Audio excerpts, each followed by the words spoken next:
आज मैं आपको करवाऊंगा राजस्थान पुलिस सब इंस्पेक्टर के लिए जो important question previous year question है ना उनको उनके साथ साथ उसका डिस्क्रिप्शन है। सारा नई बुक आई है तो बहुत ज़्यादा इम्पोर्टेंट बुक है। जैसे कि एक ये प्रीवियस ईयर क्वेश्चन है, ये इसका पोस्टमार्टम हो गया, सारे ऐसे कैसे ही है। तो इसमें मैं आपको करा दूंगा जितने भी पुराने क्वेश्चन आए ना उनका सारा डिटेलिंग। तो अपन इंडियन पॉलिटी फर्स्ट में ले लेते हैं, उसके बाद अपन राजस्थान पॉलिटी लेंगे। एक वीडियो में एक मतलब एक वीडियो में एक सब्जेक्ट कवर करूंगा सीधी, तो आप देखते रहना, ठीक है। स्टार्ट करते हैं। भारत की संविधान सभा की प्रारूप समिति का गठन कब हुआ? तो वो हुआ था 29 अगस्त 1947। अब पोस्टमार्टम पे चलते हैं। व्याख्या। प्रारूप समिति ड्राफ्टिंग कमेटी 29 अगस्त 1947, ये सदस्य का नाम है, ये पद की उसकी टिप्पणी है, ठीक है। डॉक्टर भीमराव अंबेडकर अध्यक्ष थे। एन गोपाल स्वामी अयंगर सदस्य थे। अल्लादी कृष्ण स्वामी अय्यर सदस्य थे। मोहम्मद सादुल्ला सदस्य थे। के एम मुंशी सदस्य थे, कांग्रेस प्रतिनिधि थे ये के एम मुंशी। और एन माधवराव सदस्य थे। बी एल मित्र के स्थान पर ये आए थे। टी टी कृष्णमाचारी सदस्य और डी पी खेतान की मृत्युपरांत ये आए थे। अन्य महत्वपूर्ण समितियां देखते हैं। समिति का नाम है और उसके अध्यक्ष हैं। संघीय संविधान समिति जवाहरलाल नेहरू अध्यक्ष। संघीय शक्ति समिति जवाहरलाल नेहरू अध्यक्ष। भारतीय राज्यों के लिए समिति जवाहरलाल नेहरू अध्यक्ष। प्रांतीय संविधान समिति सरदार वल्लभ भाई पटेल। प्रांतीय संविधान समिति सरदार वल्लभ भाई पटेल। मौलिक अधिकार अल्पसंख्यक व जनजातीय क्षेत्रों पर सलाहकार समिति सरदार वल्लभ भाई पटेल। मूल अधिकार उप समिति जे बी कृपलानी। अल्पसंख्यक मतलब इनमें से जो यहाँ पे इनका भी खोल के दे रखा है भाई, मूल अधिकार की जो उप समिति थी उसका अध्यक्ष कौन था? J B Kripalani. अल्पसंख्यक उप समिति का एच सी मुखर्जी। अनुसूचित व जनजातीय क्षेत्र उप समिति असम का गोपीनाथ बोरदोलाई। बारह व आंशिक बारह क्षेत्र उप समिति असम के अलावा ए वी ठक्कर, ठीक है, A V Thakkar. Uttar Paschim frontier जनजाति क्षेत्र उप समिति रद्द। जनमत संग्रह के बाद NWFP पाकिस्तान का हिस्सा बन गया था। छठी है अपनी प्रक्रिया नियम समिति डॉक्टर राजेंद्र प्रसाद। राष्ट्र ध्वज के लिए तदर्थ समिति डॉक्टर राजेंद्र प्रसाद। संविधान सभा की कार्य समिति जीवी मावलंकर। संविधान सभा की कार्य समिति जीवी मावलंकर। संविधान के ड्राफ्ट की जांच हेतु विशेष समिति का अध्यक्ष था पंडित जवाहरलाल नेहरू, ठीक है। सर्वोच्च न्यायालय के लिए विशेष समिति एस वरदाचारी, सभा सदस्य नहीं। नागरिकता पर तदर्थ समिति, नागरिकता पर तदर्थ समिति के अध्यक्ष थे एस वरदाचारी। भाषाई प्रांत आयोग, भाषाई प्रांत आयोग एस के धर। किस संविधान संशोधन द्वारा मंत्री परिषद की संख्या लोकसभा की कुल सदस्य संख्या के 15% तक कर दी गई, सीमित कर दी गई? तो वो कर दी गई 91वां संविधान संशोधन 2003। उसमें क्या क्या थे? 91वें संविधान संशोधन अधिनियम 2003। मुख्य प्रावधान एक तो है मंत्री परिषद की सीमा। अनुच्छेद 75(1)(a) केंद्र पीएम सहित मंत्री परिषद लोकसभा के सदस्यों का अधिकतम 15% होगा। और अनुच्छेद 164(1)(a) राज्य में मुख्यमंत्री सहित मंत्री परिषद विधानसभा के सदस्यों का अधिकतम 15% और न्यूनतम 12 सदस्य होंगे। दल बदल नियम सख्त। 10वीं अनुसूची में संशोधन, दल बदल करने वाले को मंत्री नहीं बनाया जा सकता। पद लाभ पर नियंत्रण, अनुच्छेद 102(1)(a) और 191(1)(a) में संशोधन। सांसद विधायक की अयोग्यता की स्पष्ट व्यवस्था इसमें की गई, ठीक है। अनुच्छेद 239(a) के अंतर्गत मंत्री परिषद की सीमा। दिल्ली एनसीआर हेतु पहला है अपना मंत्रियों की अधिकतम संख्या। मुख्यमंत्री सहित अधिकतम 10% तक विधायक होंगे, एमएलए, ठीक है। यह सीमा 91वें संविधान संशोधन अधिनियम 2003 के तहत लागू की गई है। संबंधित संशोधन अनुच्छेद 239(a)(4) के साथ अनुच्छेद 164(1)(a) को दिल्ली पर लागू किया गया। वर्तमान विधानसभा सीटें 70, अतः अधिकतम मंत्रियों की संख्या 7 होगी, 70 का 10%। यह सीमा राज्यों की 15% सीमा से अलग है क्योंकि दिल्ली पूर्ण राज्य नहीं है, ठीक है। केंद्र शासित प्रदेश होते हुए दिल्ली को विशेष व्यवस्था दी गई है। तो अपन देखते 93वां संविधान संशोधन अधिनियम 2005। संविधान में अनुच्छेद 15(5) जोड़ा गया। राज्य को शैक्षणिक संस्थानों, सरकारी निजी में पिछड़े वर्गों, ओबीसी, एसटी, SC ST के लिए आरक्षण देने का अधिकार दिया गया। अल्पसंख्यक संस्थान अपवाद में है। ठीक है। 89वां संविधान संशोधन 2003। अनुच्छेद 338 में संशोधन। राष्ट्रीय अनुसूचित जाति आयोग NCSC की स्थापना की गई। नया अनुच्छेद 338A जोड़ा गया। राष्ट्रीय अनुसूचित जनजाति आयोग NCST की स्थापना की गई। 1935 के भारत शासन अधिनियम के निम्नलिखित में से कौन सी विशेषता नहीं है? तो चौथी नहीं है। केंद्र में द्वैध शासन, एक अखिल भारतीय संघ और प्रांतों में स्वायत्तता है। ठीक है। और प्रांतों में द्वैध शासन की शुरुआत नहीं है। ठीक है। केंद्र में है। प्रांतों में द्वैध शासन की समाप्ति का प्रावधान था। अन्य प्रावधान संघीय विशेषताएं, फेडरल फीचर्स। ठीक है। एक अखिल भारतीय संघ की स्थापना का प्रावधान।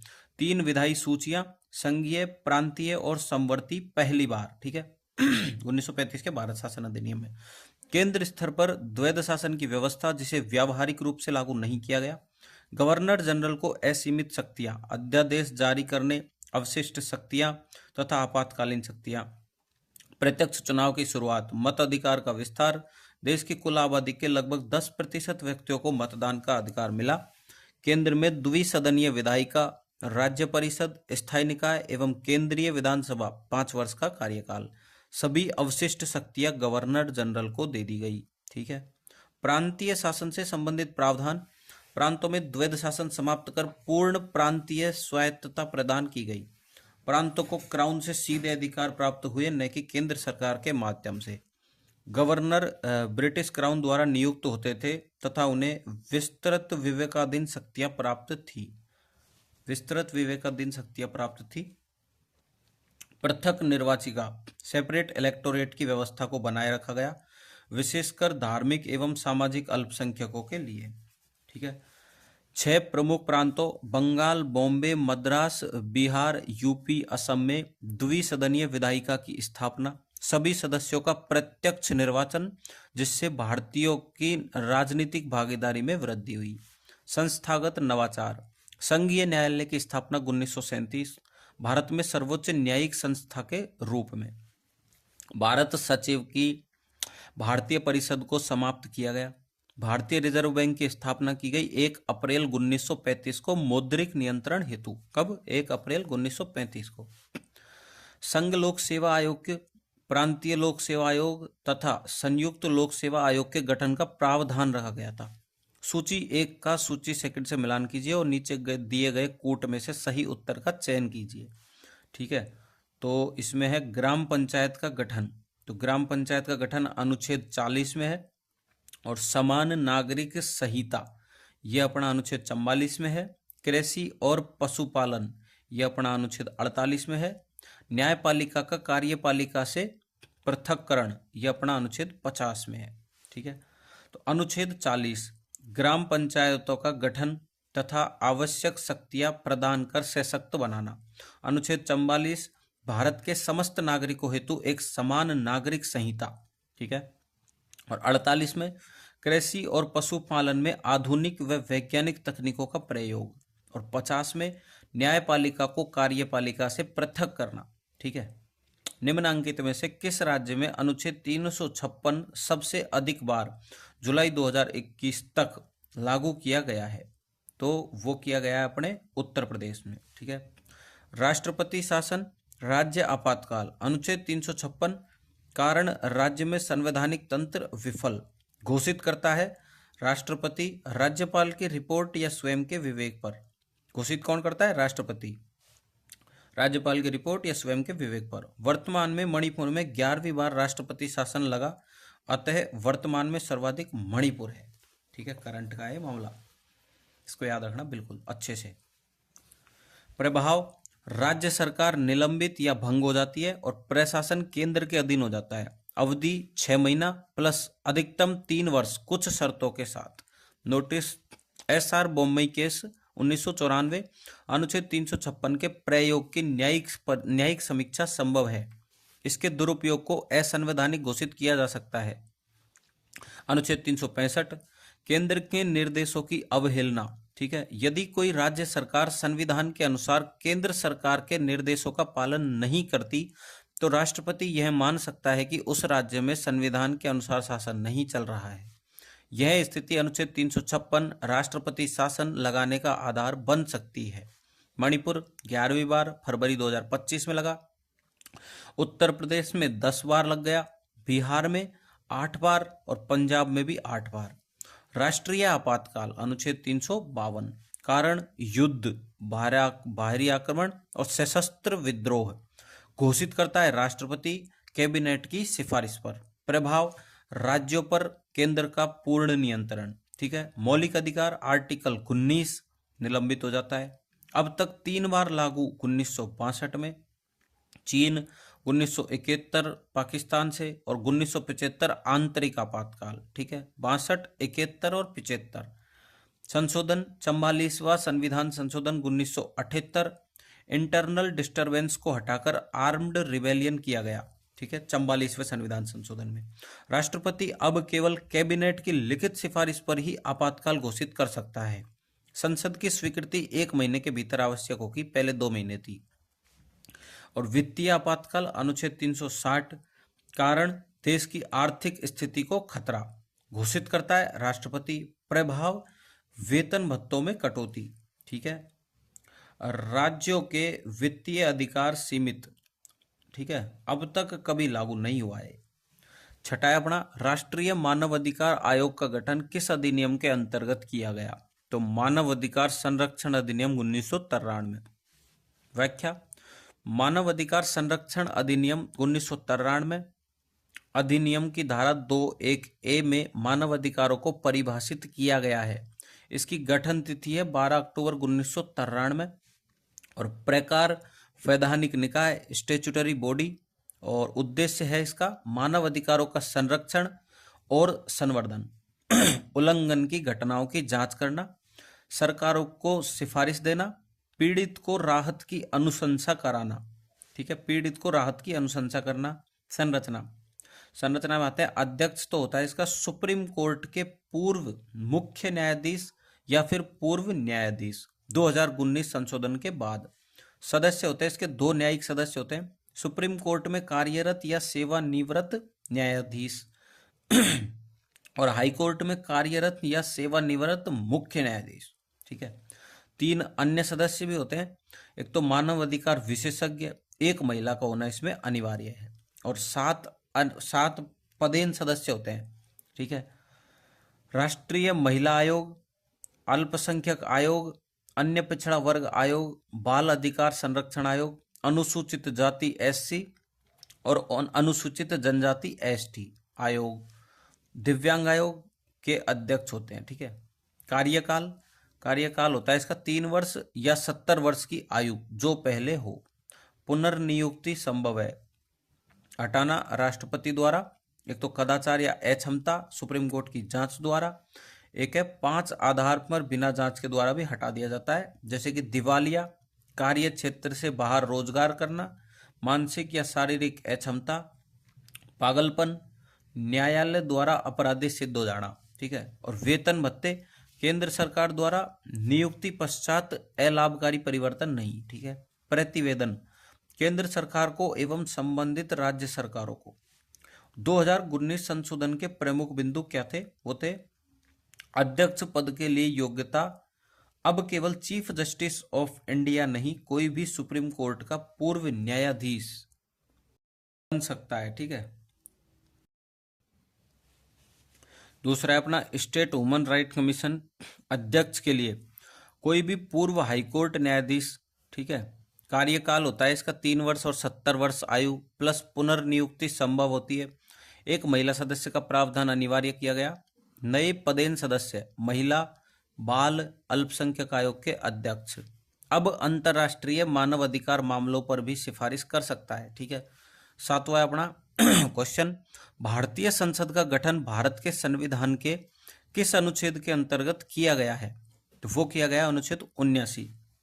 व्याख्या, अनुच्छेद 79 भारतीय संसद का गठन, ठीक है। भारत के लिए एक संसद होगी जिसमें राष्ट्रपति और 2 सदन होंगे जिन्हें क्रमशः राज्यसभा और लोकसभा कहा जाएगा। अनुच्छेद 80 राज्यसभा का संगठन।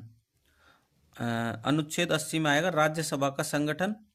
अधिकतम सदस्य इसमें 250, 238 तो निर्वाचित राज्य व केंद्र शासित प्रदेशों से, और 12 नामांकित सदस्य राष्ट्रपति द्वारा कला, साहित्य, विज्ञान और समाज सेवा से। ठीक है, हो गए ना अपने 250। चुनाव प्रणाली आनुपातिक प्रतिनिधित्व, प्रोपोर्शनल रिप्रेजेंटेशन और सिंगल ट्रांसफरेबल वोट। ठीक है, और राज्यसभा स्थायी सदन है। प्रत्येक 2 वर्ष में 1/3 सदस्य इसमें सेवानिवृत्त होते हैं। ओके, तो अनुच्छेद 81 में आता है अपना लोकसभा का संगठन। अधिकतम सदस्य इसमें होते हैं 552 और 530 राज्यों से, 20 केंद्र शासित प्रदेशों से, 2 एंग्लो इंडियन। अब समाप्त 104वां संशोधन 2020 से इस वाले पॉइंट को समाप्त कर दिया गया है कि 2 एंग्लो इंडियन होंगे, ये नहीं होगा। चुनाव प्रणाली प्रत्यक्ष चुनाव, बहुलवादी, अग्रता ही विजेता, फर्स्ट पास्ट दी पोस्ट। ठीक है, लोकसभा सीटों का राज्यों में वितरण जनसंख्या के अनुसार होता है। अनुच्छेद 82 परिसीमन आयोग, प्रत्येक जनगणना के बाद सीटों का पुनर्वितरण और निर्वाचन क्षेत्रों का पुनर्निर्धारण। परिसीमन आयोग का गठन केंद्र सरकार करती है। ठीक है, परिसीमन आयोग का गठन कौन करती है? केंद्र सरकार। 84वां व 87वां संशोधन परिसीमन 2026 तक स्थगित किया गया है। नेक्स्ट क्वेश्चन पे आते हैं। निम्नलिखित में से किस अधिनियम के द्वारा केंद्र में द्वैध शासन की स्थापना की गई?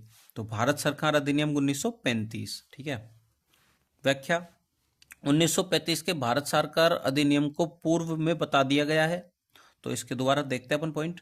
भारतीय परिषद अधिनियम 1892 की विशेषता बताई गई है इसमें। ठीक है, 1892 की पढ़ते हैं। केंद्रीय व प्रांतीय विधान परिषदों में गैर सरकारी सदस्यों की संख्या बढ़ाई गई, परंतु बहुमत अब भी सरकारी सदस्यों का रहा। परिषदों को बजट पर बहस करने और कार्यपालिका से प्रश्न पूछने का अधिकार दिया गया।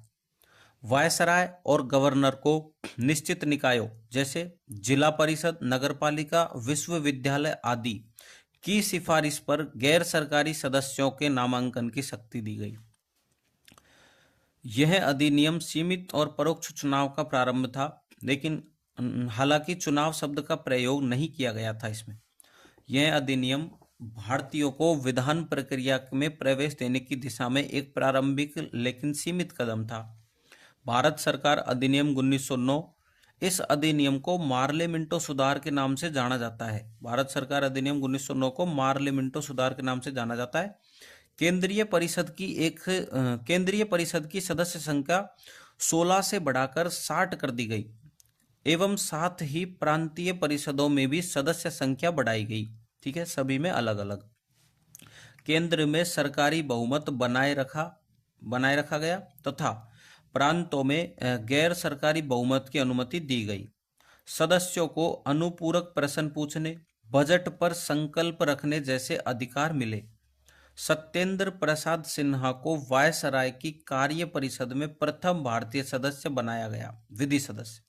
मुस्लिमों के लिए सांप्रदायिक प्रतिनिधित्व का प्रावधान किया, अर्थात मुस्लिम मतदाता केवल मुस्लिम प्रत्याशियों को ही चुन सकते थे। ठीक है, अन्य वर्गों जैसे कॉरपोरेशन, चैम्बर्स ऑफ कॉमर्स, विश्वविद्यालय, जमींदारों के लिए पृथक प्रतिनिधित्व सुनिश्चित किया गया।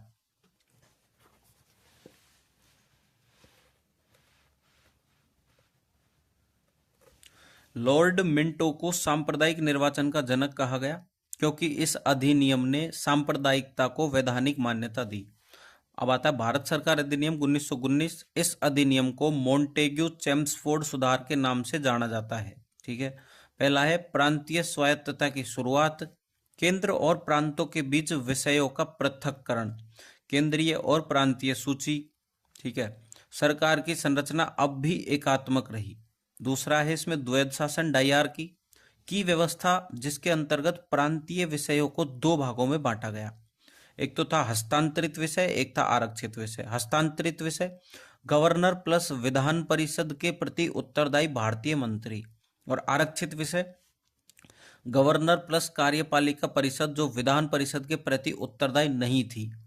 शासन की इस दोहरी व्यवस्था को द्वैध शासन व्यवस्था कहा गया। यह प्रणाली असफल रही।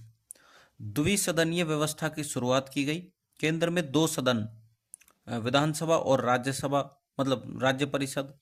अधिकांश सदस्य प्रत्यक्ष निर्वाचन से चुने जाते थे। चौथा है अपना वायसराय के कार्यकारिणी में 6 में से 3 भारतीय सदस्य अनिवार्य थे, कमांडर इन चीफ को छोड़कर। सिख, भारतीय ईसाई, एंग्लो भारतीय, यूरोपीय समुदायों को भी पृथक निर्वाचन की सुविधा मिली। संपत्ति, शिक्षा या कर के आधार पर सीमित लोगों को मताधिकार प्राप्त हुआ। लंदन में भारत के लिए उच्च आयुक्त हाई कमिश्नर नियुक्त किया गया। 1926 में केंद्रीय लोक सेवा आयोग यूपीएससी का गठन किया गया। ठीक है, 1926 में केंद्रीय लोक सेवा आयोग यूपीएससी का गठन किया गया। और राज्यों को स्वतंत्र बजट बनाने का अधिकार मिला।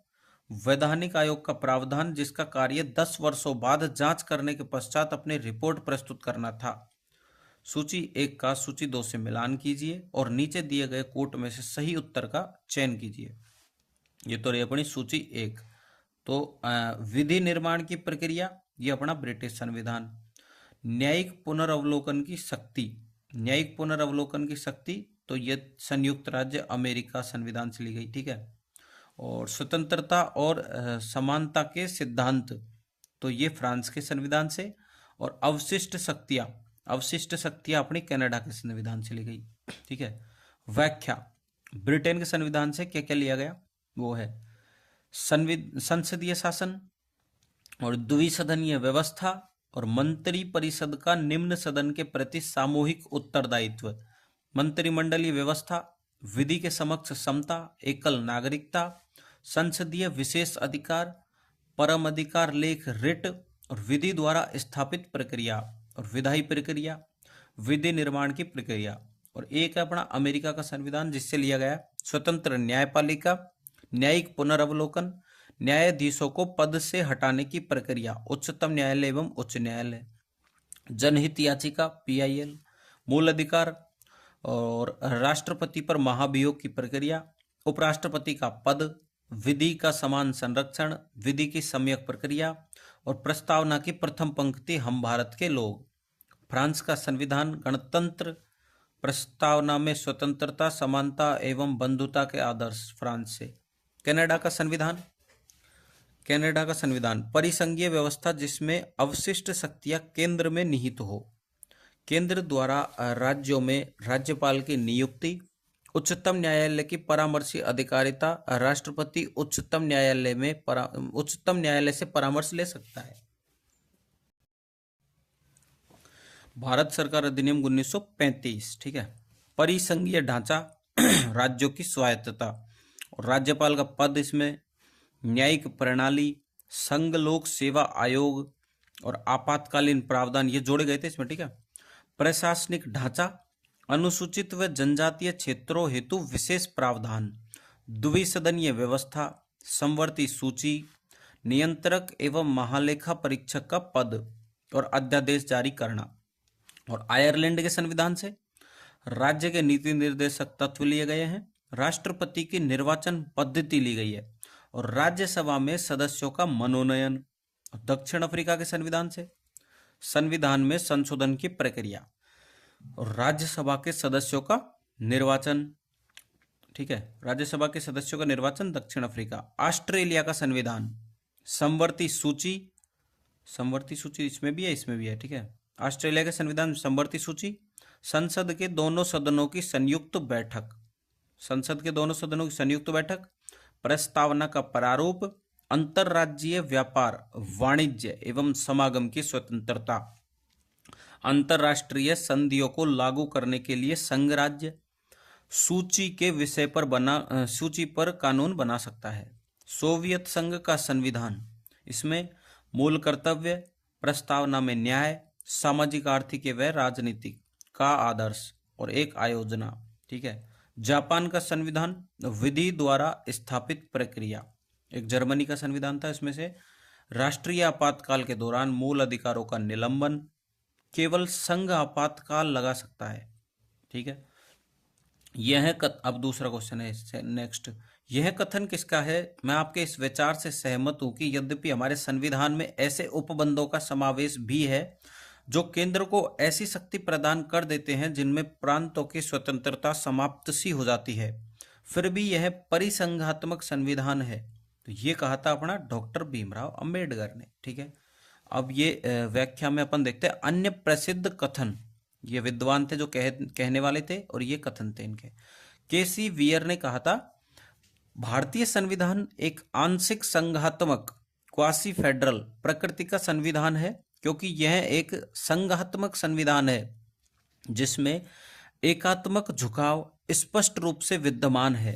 ठीक है, और मॉरिस जोन्स ने कहा था भारतीय संघवाद वास्तव में पारंपरिक संघ नहीं है बल्कि एक प्रकार का सौदेबाजी पर आधारित संघवाद है, मतलब बार्गेनिंग फेडरलिज्म है। मॉरिस जोन्स ने कहा था, ये क्या कहा था? बार्गेनिंग फेडरलिज्म वाला।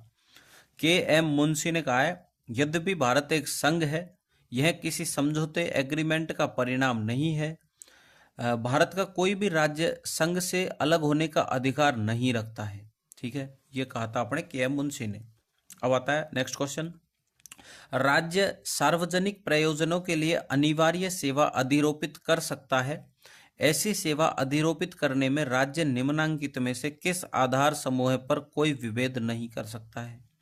तो वो भाई साहब धर्म के आधार पर, मूल वंश के आधार पर, जाति के आधार पर और वर्ग के आधार पर नहीं कर सकता है।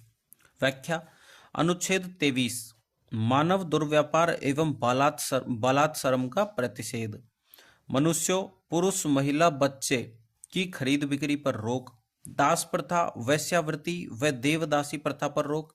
इन कृत्यों पर दंडित करने हेतु संसद ने अनैतिक दुर्व्यापार निवारण अधिनियम 1956 बनाया है। यह बेगार प्रथा बलात्श्रम यथा बंधुआ मजदूरी पर भी प्रतिबंध लगाता है। ठीक है, बलात्श्रम में आर्थिक परिस्थितियों से उत्पन्न बाध्यता या न्यूनतम मजदूरी से कम पर कार्य करवाना आदि भी सम्मिलित है। किंतु जनहित में राज्य अनिवार्य सेवा ले सकता है, लेकिन राज्य वेतन देने हेतु बाध्य नहीं है। हालांकि राज्य धर्म, मूलवंश, जाति या वर्ग के आधार पर भेदभाव नहीं करेगा।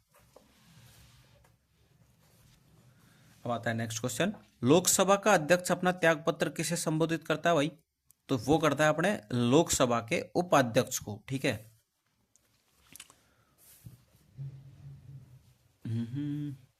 सही है। व्याख्या। लोकसभा अध्यक्ष को हटाने की प्रक्रिया अनुच्छेद 94 में है। निष्कासन का प्रस्ताव कम से कम 14 दिन की पूर्व सूचना के साथ लोकसभा में प्रस्तुत कर प्रभावी बहुमत द्वारा पारित किया जाना चाहिए। लोकसभा अध्यक्ष उपाध्यक्ष को पत्र प्रस्तुत करके अपना त्यागपत्र दे सकते हैं। उपाध्यक्ष की अनुपस्थिति में त्यागपत्र लोकसभा के महासचिव को सौंपा जाता है। लोकसभा के महासचिव को सौंपा जाता है। राज्यों के किस समूह में द्विसदनात्मक व्यवस्थापिका है? तो ये ऐसे राज्य जिनमें द्विसदनात्मक व्यवस्थापिका है। तो एक तो बिहार, महाराष्ट्र, उत्तर प्रदेश और कर्नाटक। भारत के 6 राज्यों में द्विसदनीय व्यवस्थापिका अर्थात राज्य विधानसभा तथा विधान परिषद हैं। आंध्र प्रदेश में, महाराष्ट्र में, कर्नाटका में, तेलंगाना में, बिहार में एवं उत्तर प्रदेश में। ठीक है, भारत के उच्चतम न्यायालय के न्यायाधीश को हटाने के लिए प्रस्ताव पारित करते हैं। तो कहाँ करते हैं? उच्चतम न्यायालय के न्यायाधीश को हटाने के लिए प्रत्येक सदन की कुल सदस्य संख्या के बहुमत द्वारा और उस सदन में उपस्थित और मत देने वाले सदस्यों के 2/3 बहुमत द्वारा। ठीक है, उत्तर 4 इसका आपने पढ़ लिया है। व्याख्या। सर्वोच्च न्यायालय और उच्च न्यायालय के न्यायाधीश के महाभियोग की प्रक्रिया। ठीक है, सर्वोच्च न्यायालय और उच्च न्यायालय के न्यायाधीश। संविधान के अनुच्छेद 124(4) के अनुसार सर्वोच्च न्यायालय के न्यायाधीशों को सिद्ध कदाचार या अक्षमता के आधार पर हटाया जा सकता है। लोकसभा के 100 सदस्यों या राज्यसभा के 50 सदस्यों द्वारा हस्ताक्षरित निष्कासन प्रस्ताव अध्यक्ष सभापति को दिया जाना है। ठीक है, अध्यक्ष सभापति प्रस्ताव को स्वीकार कर सकते हैं या इसे स्वीकार करने से मना कर सकते हैं। यदि यह स्वीकार किया जाता है तो अध्यक्ष और सभापति को आरोपों की जांच के लिए 3 सदस्यीय समिति का गठन करना होता है। समिति में मुख्य न्यायाधीश या सर्वोच्च न्यायालय के एक न्यायाधीश, उच्च न्यायालय के किसी मुख्य न्यायाधीश और एक प्रतिष्ठित न्यायविद शामिल होना चाहिए। यदि समिति न्यायाधीश को दुर्व्यवहार का दोषी या अक्षमता से पीड़ित पाती है तो सदन प्रस्ताव पर विचार कर सकता है। ठीक है। संसद के प्रत्येक सदन द्वारा विशेष बहुमत से प्रस्ताव पारित होने के बाद न्यायाधीश को हटाने के लिए राष्ट्रपति को एक अभिभाषण प्रस्तुत किया जाता है। अंत में राष्ट्रपति न्यायाधीश को हटाने का आदेश पारित करता है। ठीक है। नेक्स्ट क्वेश्चन, भारत के नियंत्रक एवं महालेखा परीक्षक का कार्यकाल कितने वर्ष का है? तो वो 6 वर्ष का है। व्याख्या अनुच्छेद 148 में है। नियंत्रक एवं महालेखा परीक्षक की नियुक्ति व शर्तें। ठीक है। ये नियंत्रक एवं महालेखा परीक्षक की नियुक्ति व शर्तें। तो पद नियंत्रक एवं महालेखा परीक्षक, controller and auditor general of India, CAG. ठीक है। नियुक्ति राष्ट्रपति द्वारा हो जाती, मतलब करते हैं इसकी। और कार्यकाल इसका होता है 6 वर्ष या 65 वर्ष की आयु, जो भी पहले हो। पद से हटाना सुप्रीम कोर्ट के न्यायाधीश की भांति संसद द्वारा महाभियोग। सेवा शर्तें संसद द्वारा निर्धारित, परंतु पद ग्रहण के बाद अलाभकारी परिवर्तन नहीं किया जा सकता। अतिरिक्त जानकारी 148 में नियुक्ति और कार्यकाल राष्ट्रपति द्वारा नियुक्त 6 वर्ष या 65 वर्ष। 149 में कार्य व शक्तियां संसद द्वारा निर्धारित, कैग अधिनियम 1971। 150 में खातों का प्रारूप कैग की सलाह पर राष्ट्रपति तय करता है। 151 में रिपोर्टों की प्रस्तुति केंद्र में संसद और राज्य में विधानसभा में रखी जाती है। यदि उपराष्ट्रपति का पद रिक्त है तो भारत का राष्ट्रपति निम्नलिखित में से किसे संबोधित करते हुए अपना त्यागपत्र देगा? तो वो देगा उपराष्ट्रपति को। चलो, ये तो गलत है। व्याख्या अनुच्छेद 56, राष्ट्रपति की पदावधि पद ग्रहण की तिथि से 5 वर्ष तक होती है। राष्ट्रपति उपराष्ट्रपति को पत्र लिखकर त्यागपत्र दे सकते हैं। राष्ट्रपति द्वारा संविधान का उल्लंघन किए जाने पर अनुच्छेद 61 के अनुसार महाभियोग प्रक्रिया द्वारा भी हटाया जा सकता है। यदि राष्ट्रपति त्यागपत्र देते हैं तो उपराष्ट्रपति को तत्काल लोकसभा अध्यक्ष को सूचित करना होता है। लोकसभा अध्यक्ष को। ठीक है, ओम बिरला। अब आता है नेक्स्ट क्वेश्चन, विशाखा बनाम राजस्थान सरकार प्रकरण में भारत के उच्चतम न्यायालय द्वारा जारी विशाखा गाइडलाइन का संबंध किससे है? तो वो है यौन उत्पीड़न को रोकना। व्याख्या 1997 में निर्णय देने वाली सर्वोच्च न्यायालय की 3 न्यायाधीशों की पीठ ने विशाखा बनाम राजस्थान सरकार मामले में कार्यस्थलों पर महिलाओं के विरुद्ध यौन उत्पीड़न को रोकने हेतु विस्तृत दिशा निर्देश जारी किए गए। इन निर्देशों को विशाखा गाइडलाइंस के नाम से जाना जाता है। ये दिशा निर्देश बाद में 2013 में पारित हुए। कार्यस्थल पर महिलाओं का यौन उत्पीड़न रोकथाम, निषेध और निवारण अधिनियम POSH अधिनियम की बुनियाद बने। अब आता है नेक्स्ट क्वेश्चन, सामाजिक न्याय संतुलन है। सामाजिक न्याय संतुलन है व्यक्तिगत अधिकार एवं सामाजिक नियंत्रण के मध्य। व्यक्तिगत अधिकार एवं सामाजिक नियंत्रण के मध्य।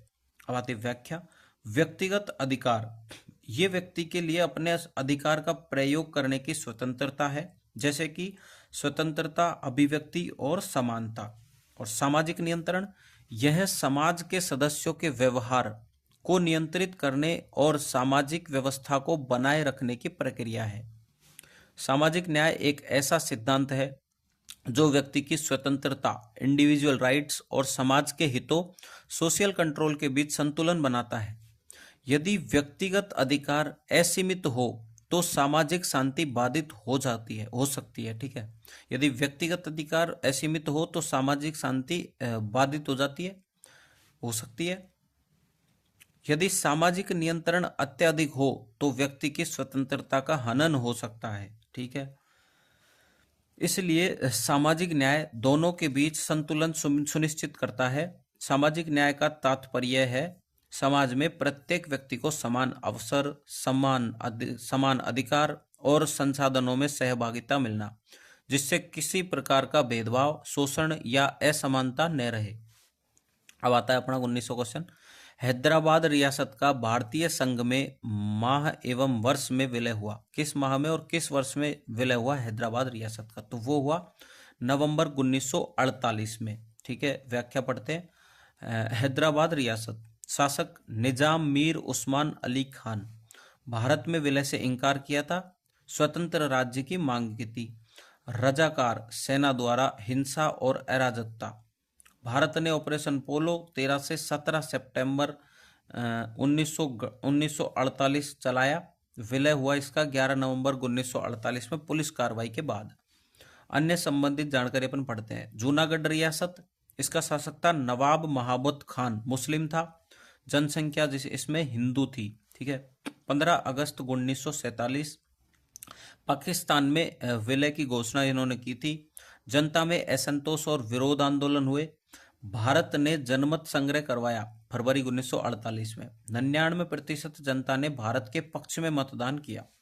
विलय हो गया फिर नवंबर 1947 में। नवंबर 1947 से फरवरी 1948 जनमत के माध्यम से। अब जम्मू कश्मीर रियासत आ गई।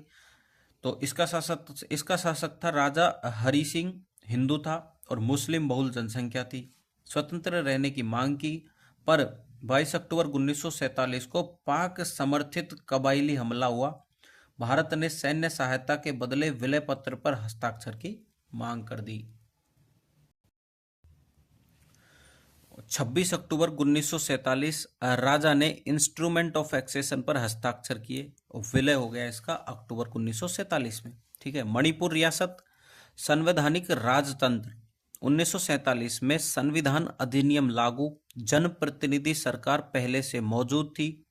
भारत सरकार ने महाराजा को शिलांग बुलाकर विलय समझौते पर हस्ताक्षर करवाए। विरोध के बावजूद भारत में एकीकरण हो गया।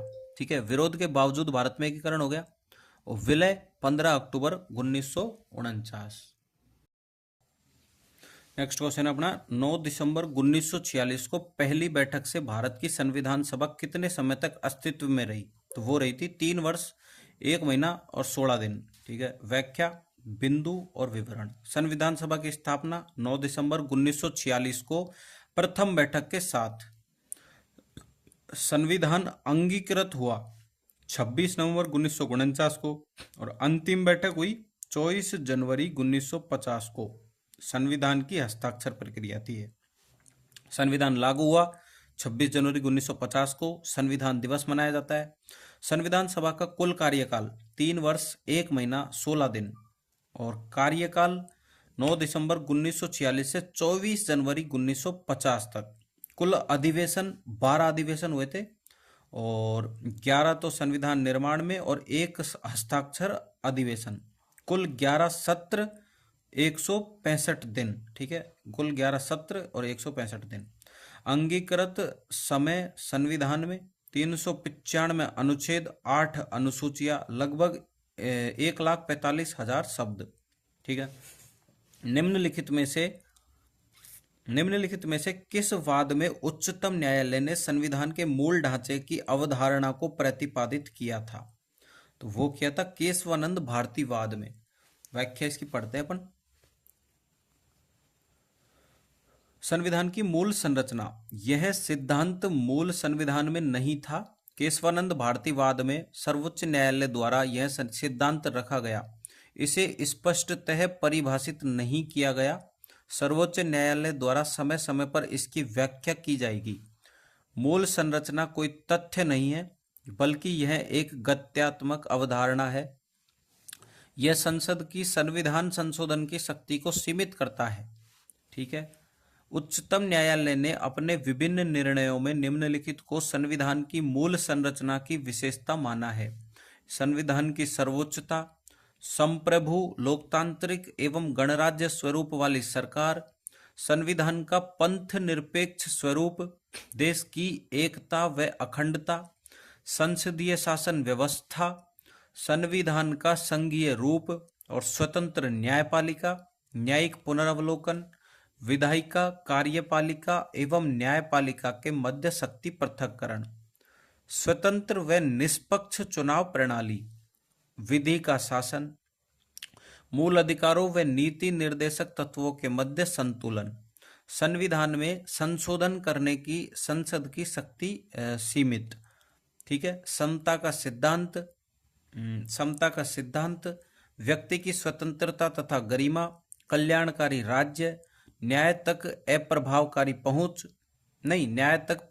पहुंच, मौलिक अधिकारों के मूलभूत सिद्धांत, अनुच्छेद 32, 136, 141 व 142 के तहत सर्वोच्च न्यायालय की शक्तियां, और अनुच्छेद 226 व 227 के तहत उच्च न्यायालय की शक्तियां। भारत के संविधान के उपबंधों के अनुसार उच्चतम न्यायालय को संघ सूची के विषयों में से किसी के संबंध में ऐसी अतिरिक्त अधिकारिता और शक्तियां होंगी जो संसद विधि द्वारा प्रदान करे। अब व्याख्या पढ़ते हैं। अनुच्छेद 138 उच्चतम न्यायालय की अधिकारिता का विस्तार। अनुच्छेद 138(1) संसद विधि द्वारा संघ सूची के विषयों में सर्वोच्च न्यायालय को अतिरिक्त अधिकारिता और शक्तियां प्रदान कर सकती है। अनुच्छेद 138(2) यदि भारत सरकार और किसी राज्य सरकार के बीच कोई विशेष समझौता हो और संसद उस पर विधि द्वारा उपबंध करे तो सर्वोच्च न्यायालय को उन विषयों पर अधिकारिता दी जा सकती है। अनुच्छेद 40 के अनुसार राज्य ग्राम पंचायतों का संगठन करने के लिए कदम उठाएगा और उनको ऐसी शक्तियां और प्राधिकार प्रदान करेगा जो उन्हें योग्य बनाने के लिए आवश्यक हो। किसमें? स्वायत्त शासन की इकाइयों के रूप में कार्य करने में। ठीक है, तो इसकी व्याख्या है अनुच्छेद 40 ग्राम पंचायतों का संगठन।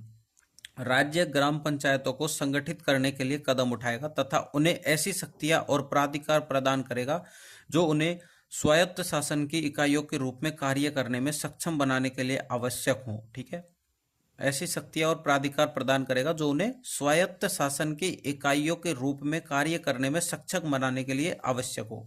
24वां अपना, भारत के संविधान में समवर्ती सूची के प्रावधान का विचार निम्नांकित में से किस देश से लिया गया है?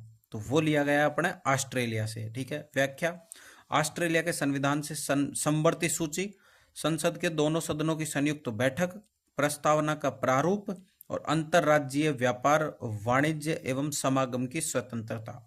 25वां अपना, राष्ट्रीय मानवाधिकार आयोग। राष्ट्रीय मानवाधिकार आयोग तो ये क्वेश्चन है, पीड़ित व्यक्ति की याचिका प्राप्त होने पर ही मानव अवधि, मतलब ये गलत है यार, इसको नहीं पढ़ेंगे अपन, पढ़ने से कोई फायदा भी नहीं है, अपन व्याख्या पढ़ते डायरेक्ट। राष्ट्रीय मानव अधिकार आयोग NHRC national human right commission के कार्य क्या क्या है? मानव अधिकार संरक्षण अधिनियम 1993 धारा 12 के अनुसार मानव अधिकार उल्लंघन की जांच, शिकायत या स्वतः संज्ञान के आधार पर लोक सेवकों द्वारा किए गए अत्याचारों की जांच, जैसे पुलिस, जेल, सेना, मानव अधिकारों से जुड़े कानूनों व नीतियों की समीक्षा, मानव अधिकार शिक्षा व जन जागरूकता का प्रचार, मानव अधिकार संस्थाओं NGOs आदि की गतिविधियों की समीक्षा, मानव अधिकार मामलों में सरकार को सिफारिशें देना, हिरासत या न्यायिक बंदी में मृत्यु या उत्पीड़न पर रिपोर्ट मंगवाना, पीड़ितों को मुआवजे हेतु अनुशंसा करना, अंतर्राष्ट्रीय मानव अधिकार निकायों से सहयोग करना, संसद को वार्षिक रिपोर्ट प्रस्तुत करना। ठीक है, 26वां, निम्नांकित में से कौन सा समूह भारत के संविधान में उल्लिखित मूल कर्तव्य के तहत प्राकृतिक पर्यावरण के अंतर्गत शामिल है? तो वो शामिल है वन, झील, नदी और वन्य जीव। ठीक है, वन, झील, नदी और वन्य जीव। व्याख्या, स्वर्ण सिंह समिति की सिफारिश पर 42वें संविधान संशोधन अधिनियम 1976 द्वारा भाग 4 के में अनुच्छेद 51 के रूप में जोड़ा गया। प्रत्येक नागरिक का यह कर्तव्य होगा कि संविधान का पालन करे और उसके आदर्शों, संस्थाओं, राष्ट्रध्वज व राष्ट्रगान का आदर करे। राष्ट्रगीत, स्वतंत्रता की प्राप्ति के लिए हमारे राष्ट्रीय आंदोलन को प्रेरित करने वाले महान आदर्शों को हृदय में संजोए रखे एवं उनका पालन करे। ठीक है, नेक्स्ट पेज पे चलते हैं। भारत की संप्रभुता, एकता व अखंडता की रक्षा करे तथा उसे अक्षुण्ण बनाए रखे। ठीक है, देश की रक्षा करे एवं आह्वान किए जाने पर राष्ट्र की सेवा करे। दूसरा है, भारत के सभी लोगों से समरसता और समान भ्रातृत्व की भावना का निर्माण करे, जो धर्म, भाषा, प्रदेश व वर्ग पर आधारित सभी भेदभावों से परे हो तथा ऐसी प्रथाओं का त्याग करे जो महिलाओं के सम्मान के विरुद्ध हो। ठीक है, नेक्स्ट है, हमारी सामाजिक संस्कृति की गौरवशाली परंपरा का महत्व समझे और उसका परिरक्षण करे।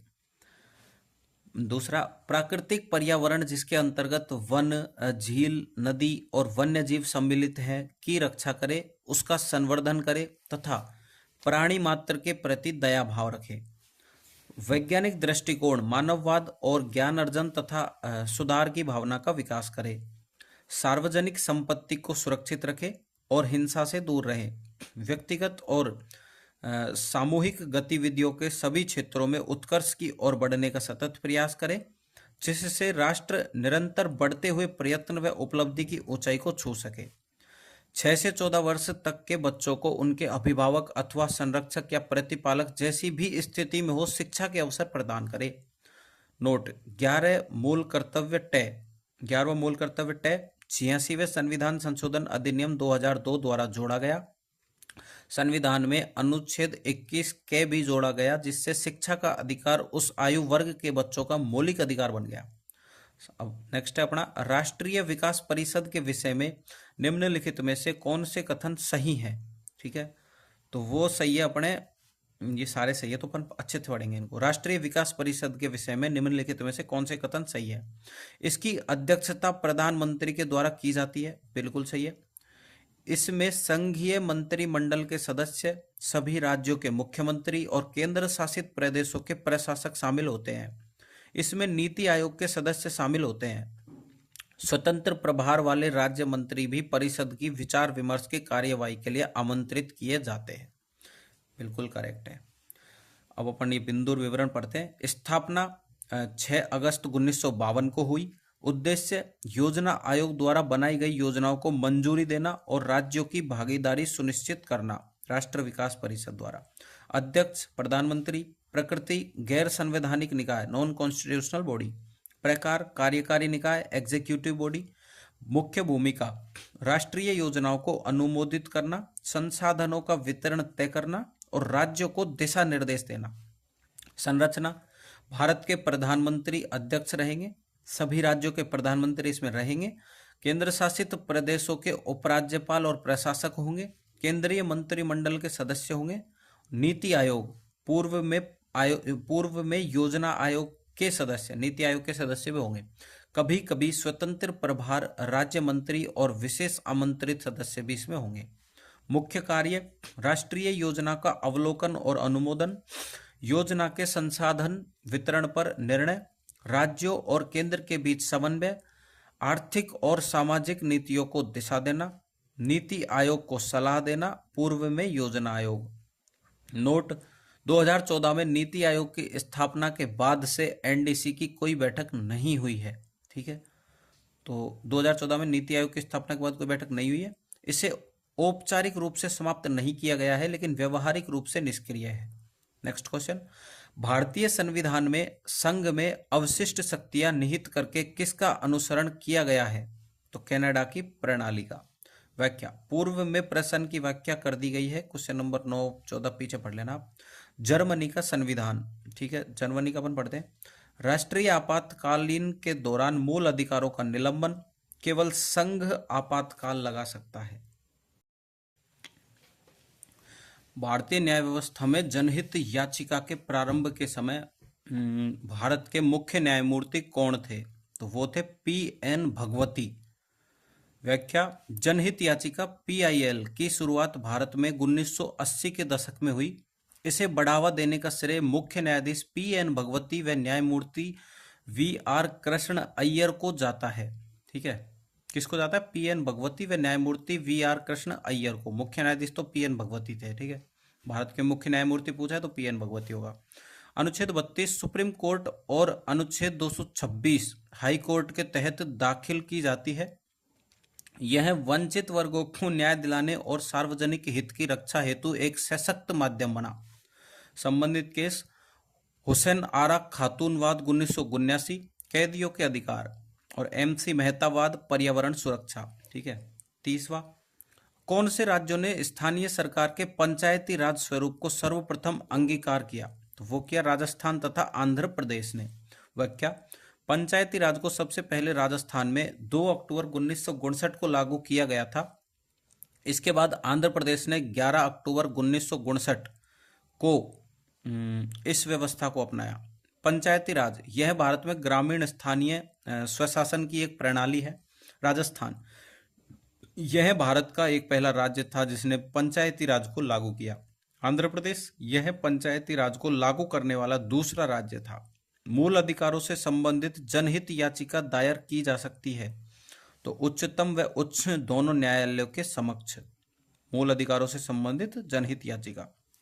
व्याख्या, अनुच्छेद 32 उच्चतम न्यायालय को मूल अधिकारों के उल्लंघन के मामले में याचिका स्वीकार करने की शक्ति देता है। इसे संविधान की आत्मा कहा गया है डॉक्टर अंबेडकर द्वारा। अनुच्छेद 226 उच्च न्यायालयों को भी मूल अधिकारों सहित किसी अन्य विधिक अधिकारों के उल्लंघन पर रिट जारी करने का अधिकार देता है। जनहित याचिका पीआईएल के माध्यम से कोई भी व्यक्ति जब मूल अधिकारों का उल्लंघन किसी अन्य व्यक्ति समूह के साथ हो रहा है तो अनुच्छेद 32 सुप्रीम कोर्ट या अनुच्छेद 226 हाई कोर्ट के तहत याचिका दायर कर सकता है। मौलिक अधिकारों के रूप में हटाए जाने से पूर्व संपत्ति का अधिकार किस अनुच्छेद का हिस्सा था? तो वो था अपना 19 का। संपत्ति का अधिकार मूल रूप से भारतीय संविधान में एक मौलिक अधिकार था जो दो अनुच्छेदों में दर्ज था। ठीक है, एक तो दोबारा पढ़ते हैं। संपत्ति का अधिकार मूल रूप से भारतीय संविधान में एक मौलिक अधिकार था जो दो अनुच्छेदों में दर्ज था। अनुच्छेद 19 1F नागरिकों को संपत्ति अर्जित करने, रखने और विक्रय का अधिकार प्रदान करता था। अनुच्छेद 31 राज्य द्वारा संपत्ति के अधिग्रहण और पुनर्वितरण से संबंधित प्रावधान करता था। राज्य द्वारा संपत्ति के अधिग्रहण और पुनर्वितरण से संबंधित प्रावधान करता था। 44वां संविधान संशोधन अधिनियम 1978 द्वारा अनुच्छेद 19 1F और अनुच्छेद 31 को हटा दिया गया। अब संपत्ति का अधिकार मौलिक अधिकार नहीं बल्कि एक कानूनी अधिकार है। यह अधिकार अब अनुच्छेद 300A में शामिल है। कोई व्यक्ति कानून द्वारा स्थापित प्राधिकरण के बिना अपनी संपत्ति से वंचित नहीं किया जाएगा। अब नेक्स्ट है, भारत के संविधान की प्रस्तावना में दिए गए आश्वासनों का सही क्रम क्या है? वो है न्याय, स्वतंत्रता, समता, बंधुता। ठीक है, नस्ब नस्ब नस्ब, आधा न आधा से और पूरा से और पूरा वे, इसको ऐसे याद रख सकते हो आप। व्याख्या, प्रस्तावना प्रियम्बल। उद्देश्य क्या? हम भारत के लोग भारत को एक संपूर्ण प्रभुत्व संपन्न समाजवादी पंथ निरपेक्ष लोकतंत्रात्मक गणराज्य बनाने के लिए तथा उसके समस्त नागरिकों को, ठीक है, तो यहाँ आगे तो वो है ही है। नेक्स्ट पेज चलते हैं। आश्वासन और विवरण। न्याय, सामाजिक, आर्थिक और राजनीतिक न्याय। स्वतंत्रता, लिबर्टी, विचारों की स्वतंत्रता, अभिव्यक्ति की स्वतंत्रता, विश्वास, धर्म और उपासना की स्वतंत्रता। समता, इक्वलिटी, प्रतिष्ठा और अवसर की समता। बंधुता, फ्रेटर्निटी, व्यक्ति की गरिमा और राष्ट्र की एकता व अखंडता सुनिश्चित करना। महत्वपूर्ण तथ्य, प्रस्तावना को संविधान की आत्मा कहा गया है। केशवानंद भारतीवाद 1973 में सर्वोच्च न्यायालय ने इसे संविधान के मूल ढांचे का हिस्सा माना है। प्रस्तावना संविधान का परिचयात्मक वक्तव्य है लेकिन न्यायिक रूप से प्रवर्तनीय नहीं है। ठीक है, तो संविधान सभा के कुल सदस्य 389, इसको बाद में पढ़ेंगे, चलो पढ़ लेते हैं। संविधान सभा के कुल सदस्य 389, जिसमें से ब्रिटिश भारत से निर्वाचित 296 थे अप्रत्यक्ष निर्वाचन द्वारा, और रियासतों से मनोनीत 93 थे। उसके बाद प्रांतों से, इसमें भी प्रांतों से 292 थे और उच्चायुक्त प्रांतों से 4 थे। सर्वाधिक संयुक्त प्रांत 55, सेकंड मद्रास से 49, और इसमें अजमेर, मेरवाड़ा, बलूचिस्तान, कुर्ग और दिल्ली। और रियासतों से सर्वाधिक मैसूर से 7। संविधान सभा की चुनावी प्रक्रिया 1935 के अधिनियम के 6वीं अनुसूची पर आधारित थी। कर, संपत्ति एवं शैक्षणिक योग्यता के कारण मताधिकार सीमित था। 10 लाख की जनसंख्या पर एक प्रतिनिधि निर्वाचित किया गया था। संविधान सभा का निर्वाचन अप्रत्यक्ष रीति से हुआ था। निर्वाचन मंडल प्रांतीय विधानमंडल के निम्न सदन के सदस्यों द्वारा और निर्वाचन पद्धति आनुपातिक प्रतिनिधित्व पद्धति के एकल संक्रमण मत द्वारा। आनुपातिक प्रतिनिधित्व के तहत 3 श्रेणियां बनाई गई थी। मुस्लिम आरक्षित सीटें 78, सिख आरक्षित सीटें 4 और सामान्य सीटें 210। हिंदू, जैन, ईसाई, फारसी आदि। एंग्लो इंडियन सदस्य 2 सदस्य, फ्रैंक एंथनी, स्टैनली हेनरी प्रेटर। संविधान सभा का निर्वाचन जुलाई से अगस्त 1946 में हुआ 296 सीटों हेतु। ठीक है, इनको पढ़ते अपन। 34वां क्वेश्चन है, भारत सरकार अधिनियम 1935 की विशेषताएं हैं। तो वो विशेषताएं हैं प्रांतीय स्वायत्तता, संघीय न्यायालय की स्थापना और केंद्र में अखिल भारतीय संघ की स्थापना। पीछे देख ही चुके हैं, already mentioned in previous question. 35वां, भारत की संविधान सभा का निर्माण कैसे किया गया था। तो ये तो पता नहीं, डिलीटेड है तो इसको नहीं पढ़ेंगे अपन, बेफालतू कंफ्यूजन होता है। नीचे दिए गए वाक्यों को ध्यान से पढ़िए। तो इसमें ये दोनों ही सही है तो अपन पढ़ लेते हैं इसको। भारतीय संसद के दोनों सदनों में गतिरोध की स्थिति में संयुक्त बैठक का प्रावधान है, बिल्कुल है। संयुक्त बैठक मात्र सामान्य विधेयकों पर बुलाई जा सकती है, ये भी सही है। व्याख्या अनुच्छेद 108 संयुक्त बैठक, यदि किसी विधेयक पर दोनों सदनों के बीच असहमति उत्पन्न हो जाती है, एक सदन विधेयक को पारित कर दे और दूसरा नहीं, तो राष्ट्रपति दोनों सदनों की संयुक्त बैठक को आहूत कर सकते हैं। संयुक्त बैठक कब बुलाई जा सकती है? अनुच्छेद 108(1) राष्ट्रपति द्वारा संयुक्त बैठक केवल 3 शर्तों के तहत बुलाई जा सकती है। यदि कोई विधेयक एक सदन द्वारा पारित कर दिया गया हो तथा दूसरे सदन द्वारा अस्वीकृत कर दिया गया हो, यदि दोनों सदन प्रस्तावित संशोधनों पर असहमत हो, यदि 6 महीनों से अधिक समय बीत जाए और दूसरा सदन विधेयक को पारित न करे। नोट, 6 महीने में वह अवधि शामिल नहीं है जब सत्रावसान, प्रोरोज्ड या लगातार 4 दिनों से अधिक के लिए स्थगित एडजोर्न्ड किया गया हो। अनुच्छेद 108(2). ठीक है। अनुच्छेद 108(3) जब राष्ट्रपति संयुक्त बैठक के लिए अधिसूचना जारी कर देते हैं तो दोनों सदन इस विधेयक पर आगे कोई कार्यवाही नहीं कर सकते। राष्ट्रपति अधिसूचना के बाद किसी भी समय दोनों सदनों को संयुक्त बैठक के लिए और इन्हें अधिसूचना में उल्लिखित उद्देश्य के लिए ही बैठक करनी होगी। संयुक्त बैठक के लिए अनुपयुक्त विधेयक, संविधान और संसदीय परंपरा के अनुसार निम्नलिखित विधेयकों को संयुक्त बैठक हेतु नहीं भेजा जा सकता। धन विधेयक अनुच्छेद 110 के अनुसार केवल लोकसभा में ही प्रस्तुत और पारित किया जा सकता है।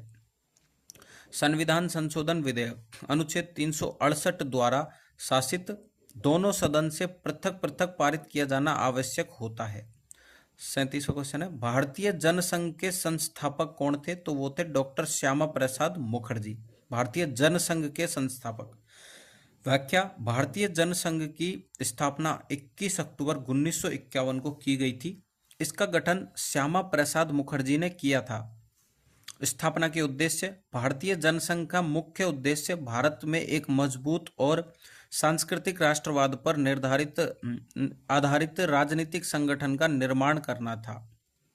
यह कांग्रेस पार्टी की नीतियों के विकल्प के रूप में उभरा, खासकर समाजवाद और धर्मनिरपेक्षता के मुद्दों पर। पहला है अपना मुख्य बिंदु, जिसपे संस्थापक था डॉक्टर श्यामा प्रसाद मुखर्जी थे।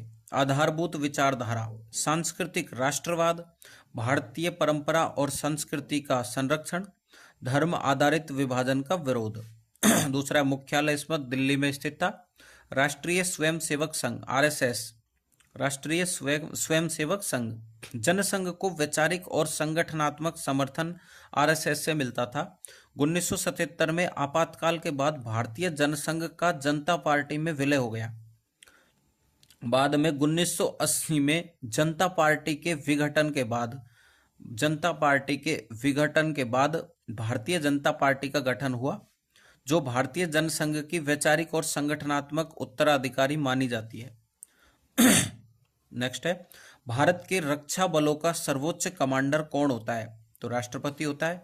व्याख्या भारतीय संविधान। अनुच्छेद 53(2) राष्ट्रपति भारत के रक्षा बलों का सर्वोच्च कमांडर होता है, परंतु वे इस शक्ति का प्रयोग कानून और मंत्री परिषद की सलाह के अनुसार करते हैं। नेक्स्ट, लोकसभा और राज्यसभा की संयुक्त बैठक की अध्यक्षता कौन करता है? तो लोकसभा के अध्यक्ष करते हैं। अनुच्छेद 108 संसद की दोनों सदनों की संयुक्त बैठक, यदि लोकसभा अध्यक्ष उपस्थित है तो वे संयुक्त बैठक की अध्यक्षता करेंगे। संविधान के अनुसार भारत है राज्यों का संघ।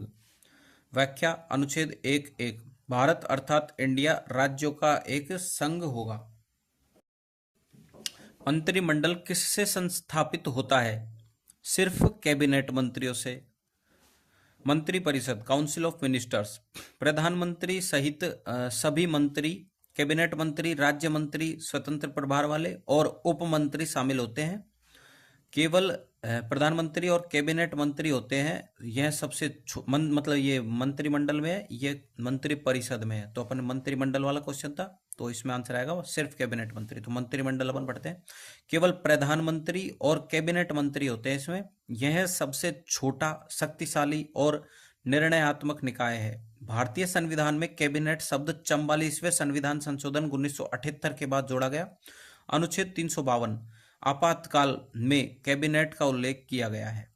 विश्व में प्रथम महिला प्रधानमंत्री कौन थी? तो वो थी अपनी सिरिमावो भंडारनायके, विश्व में। ठीक है। व्याख्या सिरिमावो भंडारनायके श्रीलंका की थी, तब सिलोन नाम था इसका। कार्यकाल प्रारंभ 1960 में। विशेषता विश्व की पहली महिला प्रधानमंत्री। इंदिरा गांधी भारत की थी प्रधानमंत्री प्रथम 1966 में, भारत की पहली महिला प्रधानमंत्री। मार्गरेट थेचर ब्रिटेन की 1979 में, ब्रिटेन की पहली महिला प्रधानमंत्री। गोल्डा मेयर इजराइल की 1969, इजराइल की पहली महिला प्रधानमंत्री। राज्यसभा का अध्यक्ष होता है, तो राज्यसभा का अध्यक्ष कौन होता है? उपराष्ट्रपति होता है। भारतीय संविधान के अनुच्छेद 64 के अनुसार उपराष्ट्रपति राज्यसभा के पदेन अध्यक्ष होते हैं। भारतीय संविधान के अनुच्छेद 64 के अनुसार उपराष्ट्रपति राज्यसभा के पदेन अध्यक्ष होते हैं। ठीक है। भारत के प्रधानमंत्री जिनका सबसे लंबा कार्यकाल रहा वो रहे जवाहरलाल नेहरू। ठीक है। व्याख्या जवाहरलाल नेहरू कार्यकाल 15 अगस्त 1947 से 27 मई 1964 तक, 17 साल 9 महीने। इंदिरा गांधी रही थी 1966 से 77, व 1980 से 84, 15 वर्ष तक। मनमोहन सिंह 2004 से 2014, 10 वर्ष तक। मोरारजी देसाई 1977 से 1979 तक, 2 वर्ष और 4 महीने। राज्यसभा का सदस्य बनने के लिए न्यूनतम निर्धारित आयु क्या है? तो वो है 30 वर्ष राज्यसभा का सदस्य बनने के लिए। भारतीय संविधान के अनुच्छेद 84 के अनुसार राज्यसभा का सदस्य बनने के लिए न्यूनतम आयु 30 वर्ष होनी चाहिए, जबकि लोकसभा सदस्य बनने के लिए 25 वर्ष होनी चाहिए और राष्ट्रपति व राज्यपाल के लिए 35 वर्ष आयु होनी चाहिए। धन विधेयक के संबंध में राज्यसभा की क्या शक्तियां हैं?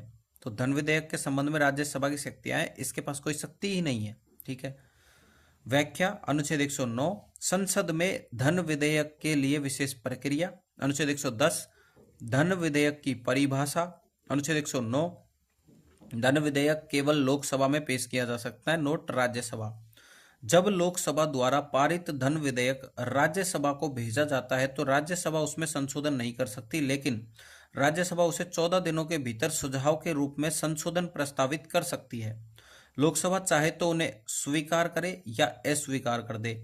यदि 14 दिनों में कुछ नहीं करती तो विधेयक स्वतः पारित माना जाता है। भारत का नियंत्रक एवं महालेखा परीक्षक किसके द्वारा नियुक्त किया जाता है? तो वो किया जाता है भारत के राष्ट्रपति द्वारा। पूरा नाम controller and auditor general of India, CAG, नियंत्रक एवं महालेखा परीक्षक। अनुच्छेद 148 नियुक्तिकर्ता भारत के राष्ट्रपति। कार्यकाल 6 वर्ष या 65 वर्ष की आयु जो पहले हो, पद से हटाया जा सकता है सुप्रीम कोर्ट के न्यायाधीश के समान प्रक्रिया द्वारा। गणतंत्र स्वतंत्रता की गारंटी। कार्यकाल की सुरक्षा और वेतन संसद द्वारा कम नहीं किया जा सकता। रिपोर्ट प्रस्तुत करता है राष्ट्रपति को, जो लोकसभा में रिपोर्ट प्रस्तुत करते हैं। जांच करता है केंद्र और राज्यों के सभी खर्चे, सार्वजनिक उपक्रम, स्वायत्त निकाय आदि। रिपोर्ट की जांच कौन करता है? तो लोक लेखा समिति, पब्लिक अकाउंट्स कमेटी, पीएसी। योजना आयोग के अध्यक्ष कौन है? तो कौन है? डॉक्टर मनमोहन सिंह।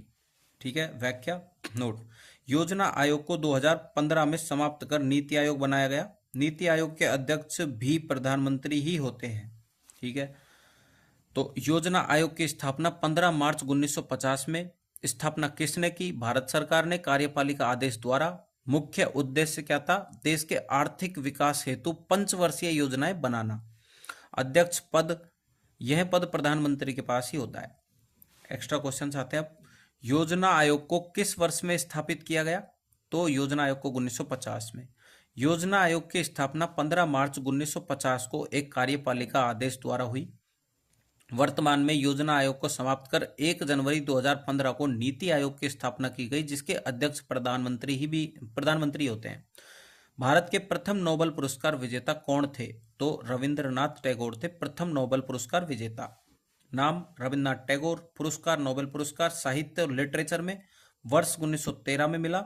रचना जिसके लिए मिला? गीतांजलि अंग्रेजी में। पुरस्कार मिला अनुवाद। विशेष पहचान, नोबेल जीतने वाले प्रथम एशियाई व्यक्ति थे। सीवी रमन, इन्हें 1930 में भौतिकी का नोबेल पुरस्कार मिला। ये दूसरे भारतीय विजेता थे। हरगोविंद खुराना को चिकित्सा में मिला 1968 में। मदर टेरेसा को शांति के क्षेत्र में मिला 1979 में। अमर्त्य सेन को अर्थशास्त्र में मिला 1998 में। वेंकट रमन रामकृष्णन को रसायन शास्त्र में मिला 2009 में। कैलाश सत्यार्थी को शांति के उसमें मिला 2014 में। अभिजीत बनर्जी को अर्थशास्त्र में मिला 2019 में। भारत में पहला आम चुनाव कब हुआ था? तो वो हुआ था 1952 में। ठीक है, चुनाव का समय 25 अक्टूबर 1951 से 21 फरवरी 1952। चुनाव परिणाम घोषित फरवरी 1952। प्रथम लोकसभा गठन 17 अप्रैल 1952। पहले प्रधानमंत्री थे पंडित जवाहरलाल नेहरू। ठीक है, प्रथम लोकसभा गठन कब हुआ? 17 अप्रैल 1952। और चुनाव परिणाम घोषित इसका प्रथम चुनाव का फरवरी 1952 में। पहले प्रधानमंत्री जवाहरलाल नेहरू। चुनाव आयोग के प्रथम मुख्य निर्वाचन आयुक्त सुकुमार सेन। नेक्स्ट क्वेश्चन, विश्व स्वास्थ्य संगठन WHO की स्थापना कब हुई? 1948 में। व्याख्या, पूरा नाम विश्व स्वास्थ्य संगठन, स्थापना तिथि 7 अप्रैल 1948 में। ठीक है, ये प्रिंटेड नहीं है। मुख्यालय कहाँ है? जिनेवा स्विट्जरलैंड में। कार्य, वैश्विक स्वास्थ्य पर निगरानी, रोग नियंत्रण, स्वास्थ्य नीतियां बनाना। संबद्ध संस्था, संयुक्त राष्ट्र संघ, यूनाइटेड नेशंस। विश्व स्वास्थ्य दिवस कब मनाया जाता है? 7 अप्रैल को, जब इसकी स्थापना तिथि थी। WHO की स्थापना की स्मृति में मनाया जाता है। 53वां है अपना। चर्चित किताब हेमलेट किसके द्वारा लिखी गई थी? तो वो लिखी गई थी विलियम शेक्सपियर द्वारा, हेमलेट। व्याख्या, किताब का नाम हेमलेट, लेखक विलियम शेक्सपियर, प्रकाशन वर्ष लगभग 1601, शैली त्रासदी, ट्रेजेडी, मुख्य पात्र प्रिंस हेमलेट डेनमार्क का राजकुमार था। थीम, प्रतिशोध, नैतिक द्वंद्व, मृत्यु, धोखा।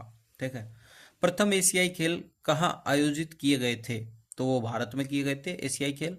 व्याख्या, पहले एशियाई खेल 1951 में आयोजित। मेजबान देश भारत, मेजबान शहर नई दिल्ली। तिथि 4 मार्च से 11 मार्च 1951। उद्घाटन करने वाले तत्कालीन राष्ट्रपति डॉक्टर राजेंद्र प्रसाद। प्रतिभागी देश 11 देश थे। खेलों की संख्या 6 खेल, 57 इवेंट्स हुए थे। ठीक है, सही कथन का पता लगाइए। ब्रिक्स देश शिखर सम्मेलन साया चीन में सहमत हुए बिना वे अपनी मुद्राओं में एक दूसरे को साख मुहैया कराएंगे, डॉलर पर निर्भरता कम करेंगे। ठीक है, यही दोनों ही सही है। पूरा नाम BRICS, Brazil, Russia, India, China, South Africa. स्थापना वर्ष 2009, दक्षिण अफ्रीका 2010 में शामिल हुआ। प्रथम शिखर सम्मेलन 2009 येकातेरिनबर्ग, रूस में। ब्रिक्स का उद्देश्य था विकासशील देशों के हितों की सुरक्षा और बहुध्रुवीय वैश्विक व्यवस्था को बढ़ावा देना। स्थायी सचिवालय अभी तक नहीं है।